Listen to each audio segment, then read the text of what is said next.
Welcome back, everybody. We are going to be taking a look at this towering chained ghost today. Now, this is something that I bought from the Spirit website a few months back when they just randomly had a sale. I don't remember. It was almost 50% off, not quite. This retails right now in the stores for $199. I paid $109, so roughly half price. I don't know why they were having a sale, but I benefited.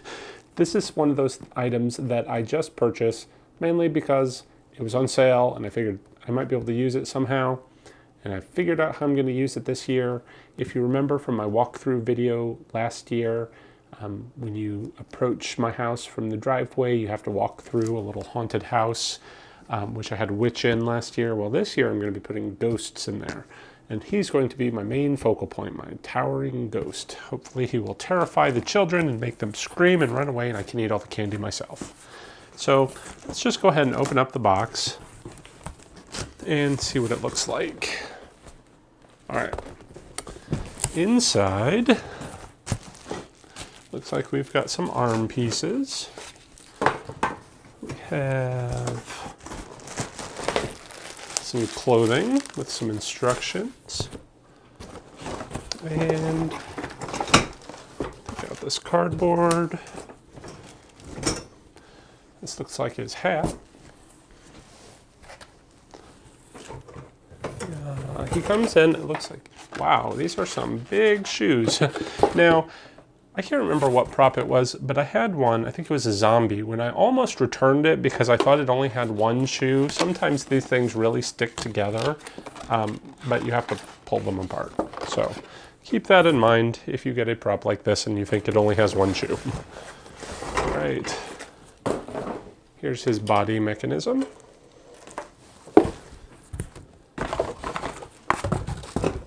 We've got some big claw hands. Body pieces, cardboard. Looks like this is the power adapter. Some more wire pieces. I'm starting to get a little concerned with how many wire pieces there are. The base, at least the base comes in one big piece. And some loose wires, that's not a good sign. And his head, which he's got a really expressive, creepy face. So let me go ahead and clear off some space and let's see if we can get him assembled. All right, if you are assembling this guy for the first time, you're going to want to refer to the instruction sheet. It's a few pages long. It's relatively easy to follow. However, this will be my second time assembling this man because I did not take into account how tall he is. I mean, it says he's 7 feet tall. I think he's actually taller than that. And he was out of frame for a lot of the video. So we're going to do this again. We basically start with this bottom piece, and it does have these little flaps that come out. And I think that is pretty handy because it's going to give you a nice sturdy base. And if you're worried about all this metal, I always like to take some creepy cloth and just drape around the figure at the end, and that's going to help disguise this base. But this is labeled A. The rest of these holes we're going to assemble are labeled B and D. So it is fairly simple to figure out how the pieces go in. You just do everything in alphabetical order. So there's a B. There's another B. You know, they have these little push pins that lock into place, and they're only on one side, so it's very easy to figure out where they go. All right, there's another B and another B. You can tell these are his legs already. It's getting pretty tall. So C would be his shoes. There's no right or left. It's just, you know, one shoe per leg. And I'm not too thrilled with these shoes, but they aren't awful. But there's nothing to hold it into place. It might be kind of nice to actually fill it with some like expanding foam just to give it a little more body, but that's a project for another day. All right. D is another piece of his legs. Now it does have a little side piece that you're going to put his hip onto. So you're going to want to make sure that the holes for that point to the outside. I got that wrong the first time I assembled it. It took a little bit of figuring out to do. Before we throw his hip on though, we are going to put on his pants. Now, it's very thin material. I mean, it's not like a cloth. It's almost kind of like a really heavy paper. So my first thought is I wanted to iron these a little bit just to get some of these wrinkles out, but I'm a little afraid of ironing this. It'll probably catch fire. I shouldn't say probably, I don't know. But as you can see, they're pretty wrinkled. But there we go. There is his pants. So next we're going to pop on his hips. Now this is a little bit of an oblong shape. There's like kind of a more curvy side. So I'm not exactly sure which side that's supposed to go on, but I am just going to, I don't know, put the curvier side in the front. Before we pull up his pants though, we're going to put on his torso. And now the torso piece, let me just shift him back just a little bit. Make myself some room there. All right, torso piece, it's got the box. We're not going to plug him in yet because we want to do that at the very end, otherwise he might turn on. It's got the little rotating mechanism. It has a volume control, thank God for that, because there's nothing worse than a horribly, uncomfortably loud prop. It has the adapter plug for the electric and a plug for the, like a foot pad should you choose to use it. It doesn't come with one. And then just an on-off for the sensor function. So let's go ahead, pop this into place. Again, it also has these little pins that just snap into place, so you can't really put it on wrong. But, you know, the speaker does point to the front. There we go. Let's pull up his pants, wrap them around his little hip piece. So you can see he's taken body, or his body's taken shape, I should say. You might want to fill up his pant legs maybe with some pool noodles or something, give it just a little bit more body, but it's not awful. Especially because he's kind of like a gaunt figure, so if it looks a little smushed, maybe that's not quite so bad after all. But let's see, what else do we need to do? I am going to go ahead and plug in the adapter. We're just not going to plug him in quite yet. Just going to run it down his pant leg so that you don't see the wire from the back. And then we'll go ahead and plug that in right there. There is another piece, you know, that wire we saw that was kind of hanging loose. We're going to just go ahead and plug that in right now. That's going to actually stick through his coat for the sensor. So it's very easy, just snaps into place. The other wires you see here are going to be for his head, which we will assemble in a little bit. Next come his shoulder piece. Now it has two pins. One is thicker than the other. So there is only one way we can put this in place. Let's see if I can get it right the first time. And I think I did. All right. So I'm just going to go ahead and push him back just a little bit so we can see what we're doing. So that is kind of like his little hunchback, which we're going to put his coat over. So let's go ahead and do that now. All right. Now his coat's fairly heavy. It's got these chains on it, but it's pretty easy to put in place. We're just going to drape it around his shoulders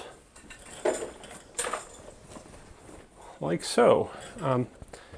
And pull it snug a little bit, and there we go. We'll just leave it like that open for the moment because we have to now put on his arms. All right, the L is for his right hand, which is, I guess if you're looking at it, is his left hand. It has little pins, this little forked thing. We're just going to run this up his sleeve, and it's going to just plug right into his arm assembly there.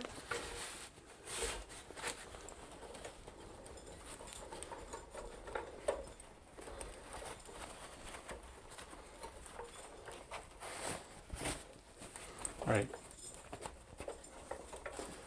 Now it is going to extend out. So I'm gonna just step over here real quick. I know you can't really see what I'm doing, but I'm trying to maneuver these forks into these little holes.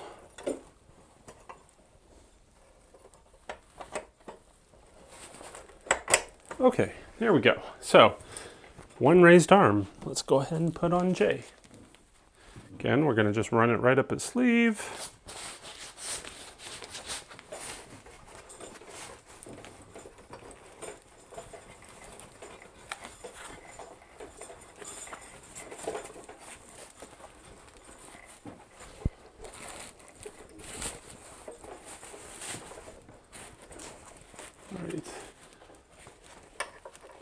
Just slide it into the holes.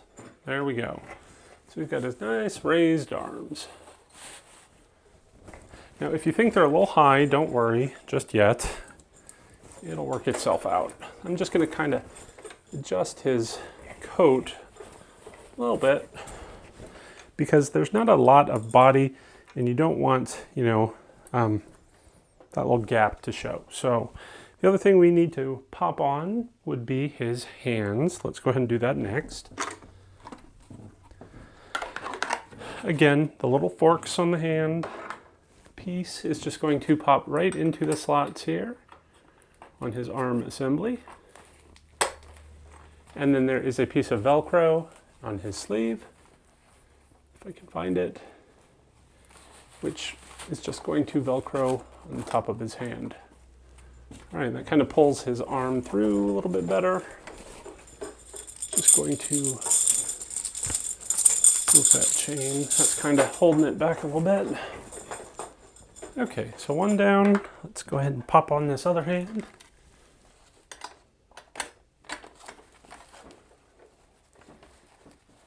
And Velcro it into place.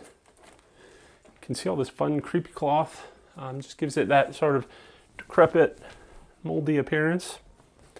All right, we're making good progress. While we're here, let's go ahead and take the sensor that we plugged in, and there is a hole here in the front of his jacket and some Velcro pieces. So you just sort of pop that camera in there, or not camera, sensor, and it just kind of looks like it is part of the button design of the coat. So that's pretty neat. All right, well, what's next? I guess it is time to put on his head. So, the head also, again, these forks, just slide it in.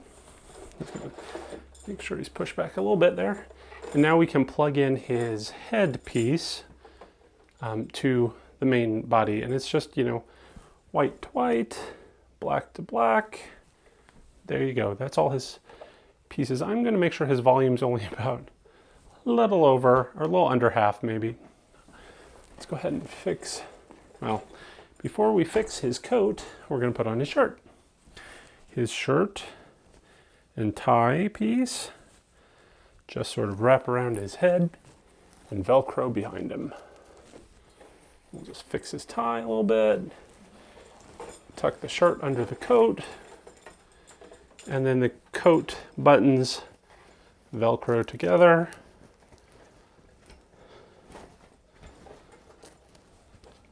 And there you go. Probably, again, you got to work his clothing a little bit just to get it in the right spot. It's a little tight. There's not a whole lot of extra material, which would be nice, especially around here so it doesn't float up a little bit. But that's about as good as I got it last time. It's about as good as I'm going to get it this time, I think, too. We're going to take his hat. He's got some hair here. And we are going to put it on his head. So that hair kind of hides any other little gap you have here between his clothing and his face. And he's coming along. And I think the last step, aside from plugging him in, is to put on his chains.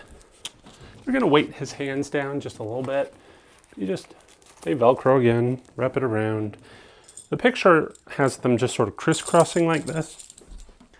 So that's what I'm going to do. You can see his hand sinking a little bit, which is good. Weights it down, it's kind of more like it's attacking the little kids. All right, so last thing we got to do, plug him in. All right, here's the moment of truth. This is the nightmare that I call home. It comes furnished with chains that bind you here for eternity. It's a devilish non-existence I don't wish on anybody, but it looks like you are here to stay. So he's got a lot of nice body movement. There's a little bit of background noise to his voice, some like heavy wind. It kind of sounds like static to me, which bothers me just a little bit. I'm gonna fix his hat. Who dares to trespass? State your claim for dinner in A little bit. child, and be quick about it. I have much of the manor to haunt, and you are in my way. All right, that's 2. There's 5 sayings, I believe. So let's go ahead and listen to him. Oh, this torment of a tortured soul that is I. It is a torment I wish to share with you. For misery does love company, and I have been ever so lonely. Might I talk you into staying for an eternity?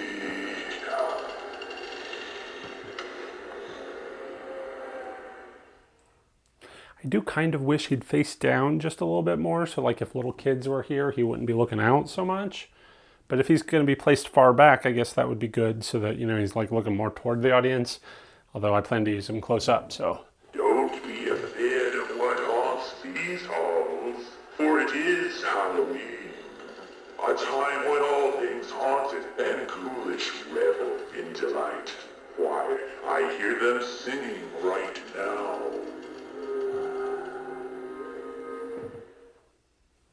What mortal dares to trespass on this forsaken residence? I was once as foolish as you before I was doomed to this wretched existence. It's a punishment you deserve. Be gone before I decide I should have some company for eternity.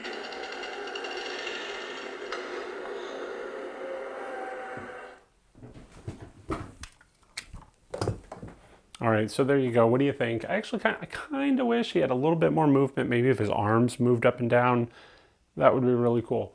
But, you know, he moves side to side, so that's pretty good. And he's definitely very creepy. So let's go ahead and pull the camera in, take a closer look.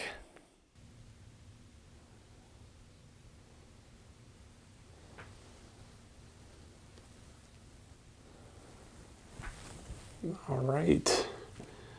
Look at those teeth. Very disturbing.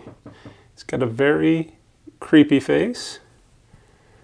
Very fun hat. His chains. Look at those hands.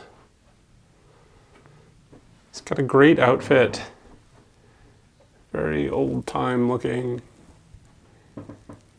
I love all of this sort of draping creepy cloth. Close up on his shoes. They do have a little bit of detail. It's a little hard to see. It'll probably get completely lost, but it's great. His pants do look a little narrow. Could use some body, but not bad.